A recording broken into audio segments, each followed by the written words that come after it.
അമിത ആത്മവിശ്വാസം വേണ്ട. കാത്തിരുന്നു. ഞങ്ങൾ നിങ്ങൾ എന്താ ചെയ്യാൻ പോകുന്നതെന്ന് കണ്ടോ? അത്ര കഠിനമായി ഞങ്ങൾ പരിശീലിച്ചിട്ടുണ്ട്. ഞങ്ങളൊക്കെ പിന്നെ എന്ത് ചെയ്തെന്നാ കരുതിയേ? കുത്തിയിരുന്ന് പൂ പറിക്കായിരുന്നു വിചാരിച്ചോ?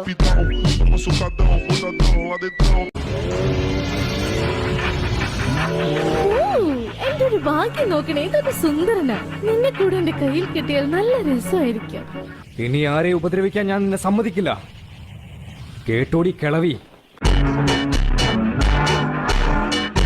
ഈ പരീക്ഷ വർഷത്തിൽ 2 പ്രാവശ്യം നടത്തും. അങ്ങനെയെങ്കിൽ ഇത് 4ാമത്തെ വർഷമാണ്. അനുഭവ സമ്പത്തുള്ളവൻ.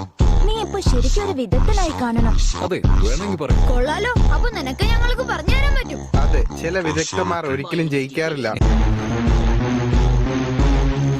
പിന്നെ ഇതാണ് ടോയ്ലറ്റ്.